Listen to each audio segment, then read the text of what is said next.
Hello दोस्तों, टीके study classes के यूट्यूब चैनल से मैं तेजकर्ण शर्मा सभी प्यारे मित्रों का बहुत बहुत स्वागत करता हूं। दोस्तों, आज एंशिएंट हिस्ट्री के अंदर हम एक नया टॉपिक कवर करने वाले हैं। दोस्तों, आज हम बात करने वाले हैं जो वातापी यानी कि जो बादामी के जो चालुक्य है, चालुक्य वंश के शासकों की धार्मिक और सामाजिक व्यवस्था और उनकी साहित्यिक व्यवस्था, साथ ही हम मंदिर स्थापत्य कला के बारे में डिटेल से पढ़ेंगे दोस्तों। ठीक है, तो दोस्तों मेरे साथ आप बने रहिए और टीके स्टडी क्लासेस चैनल को लगातार शेयर सब्सक्राइब भी कीजिएगा दोस्तों। ठीक है, स्टार्ट करते हैं आज का टॉपिक, धार्मिक एवं सामाजिक व्यवस्था किसकी, यानी कि वातापी यानी बादामी के चालुक्यों की धार्मिक और सामाजिक की व्यवस्था के बारे में पढ़ेंगे। ठीक है, तो देखिए दोस्तों, देखिएगा, चालुक्य शासक हिंदू धर्म और परंपरा के अन्वयी थे, यानी कि हिंदू धर्म परंपरा की ये अन्वयी थे चालुक्य शासक।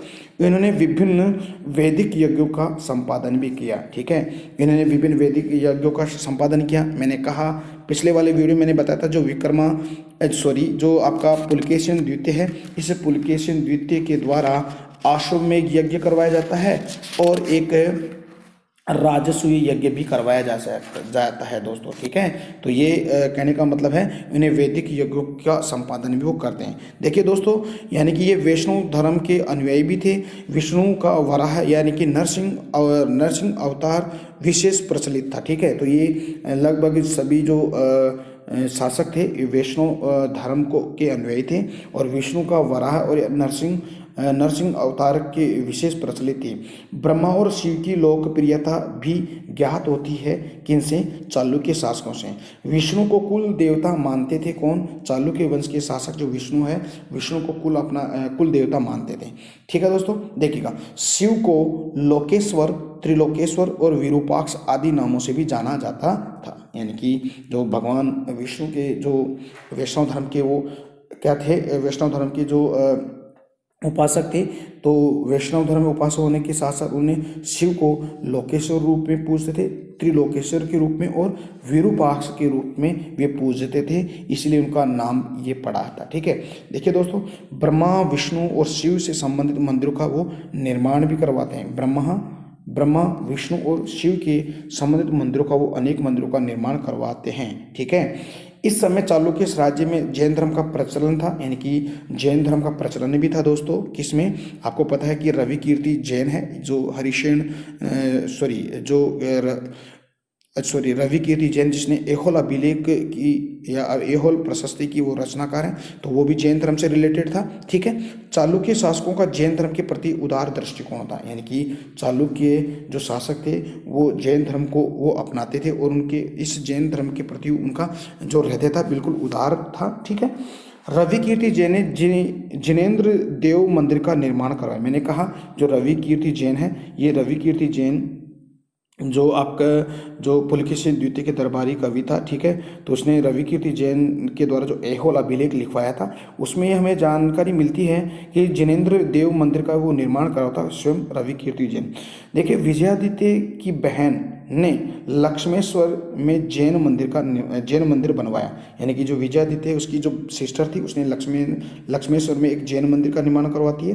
तो विजयादित्य और विक्रमादित्य ने जैन मंदिरों को क्या, ग्राम दान यानी कि गांव दान दिए थे। ठीक है, किसने, यानी कि विजयादित्य और विक्रमादित्य ने। ठीक है, यद्यपि बौद्ध धर्म का विशेष प्रचलन नहीं था, यानी कि जो वातापी के चालुक्य वंश में बौद्ध धर्म का इतना प्रचार प्रसार नहीं था, यानी कि प्रचलन नहीं था, लेकिन जो हेनसांग थे, इस हेनसांग ने कुछ बातें बताई है, यानी कि 100 से अधिक विहार और 500 भिक्षुओं का उल्लेख मिलता है। यानी कि जो हेनसांग था, जो 641 ईस्वी में दोबारा से कहाँ आता है दोस्तों, यानी कि पुलकेशिन द्वितीय के शासनकाल में हेनसांग 641 में भारत आता है और उसने बौद्ध धर्म के बारे में बताता है कि 100 से अधिक विहार का मतलब जब जहाँ पर बौद्ध भिक्षु रहते थे उनका वर्णन करता शिव की नामक पुस्तक में, और 500 भिक्षुओं का भी उल्लेख करता है। इसका मतलब क्या होता है दोस्तों, यानी कि वो बौद्ध धर्म के आश्रयदाता भी थे। ठीक है, तो यहाँ से मिलती जानकारी शिव की नामक किताब से, जो हेनसांग के द्वारा विरचित है। ठीक है दोस्तों, हम बात करेंगे साहित्य की बात करेंगे।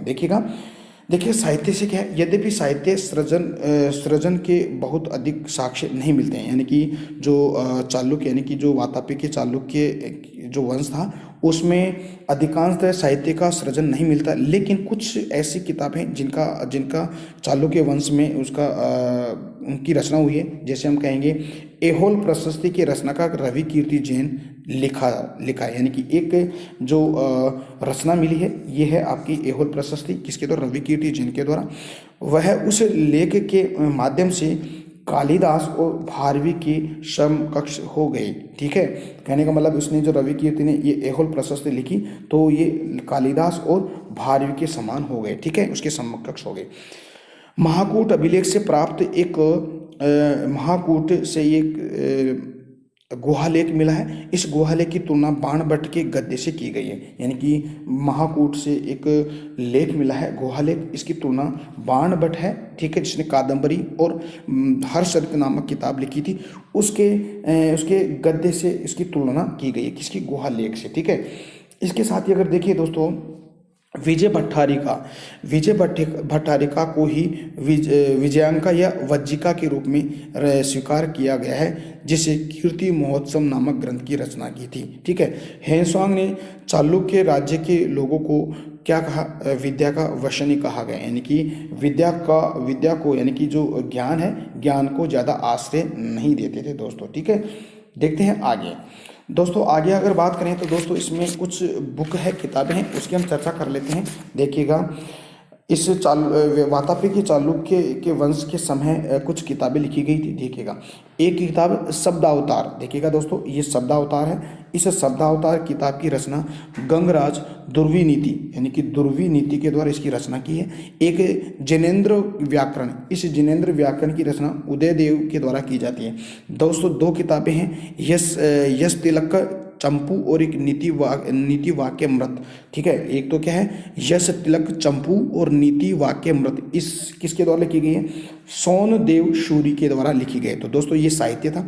अब हम बात करेंगे दोस्तों मंदिर स्थापत्य कला की बात अपन करते हैं। देखिएगा दोस्तों, यानी कि जो एहोल था यानी कि कर्नाटक है, उसको मंदिरों का नगर कहा गया है दोस्तों, क्योंकि वहाँ पर अनेक मंदिरों का निर्माण किया गया है। ठीक है, एहोल को भारतीय मंदिर वास्तुकला का पाठशाला कहा गया, यानी कि एहोल को, कर्नाटक को भारतीय मंदिर इस वास्तुकला का पाठशाला कहा गया है, क्योंकि जो वातापी के चालुक्य की जो शैली थी मंदिर निर्माण की, उसको चालुक्य शैली कहा गया है। लेकिन ये एक तो नागर शैली और एक द्रविड़ शैली यानी बेसर शैली का ये मिश्रण था दोस्तों।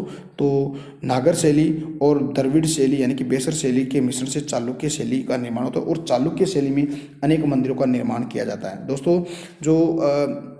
जो वातापी है, बादामी है, वहाँ पर मंदिर स्थापत्य के 3 केंद्र थे। देखिए दोस्तों कौन कौन से, एक तो एहोल है, एक वातापी, एक पटदकल है। ठीक है, तो ये 3 केंद्र जहाँ पर अनेक मंदिरों का निर्माण किया गया है। देखिए दोस्तों, एहोल में लगभग 70 मंदिरों का अवशेष मिलता है, जिसमें लाड खां मंदिर यानी कि इसको सूर्य मंदिर कहा गया, एक है दुर्ग मंदिर, एक है हव मल्लिकागुड़ी के मंदिर भी मिलते हैं। तो ये इसके उदाहरण हैं। देखिए दोस्तों, कलात्मक दृष्टि से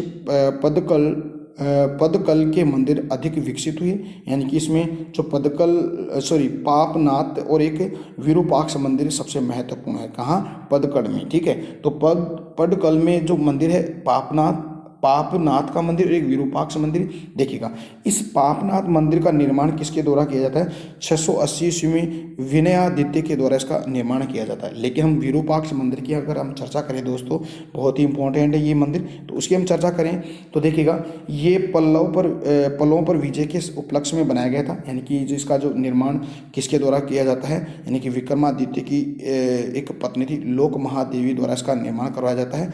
तो जब विक्रमादित्य द्वितीय हैं जो पल्लवों पर विजय प्राप्त कर लेते, तब इस उपलक्ष्य में विरूपाक्ष का मंदिर बनाया जाता है। इसका नाम है दोस्तों लोकेश्वर मंदिर भी कहते हैं।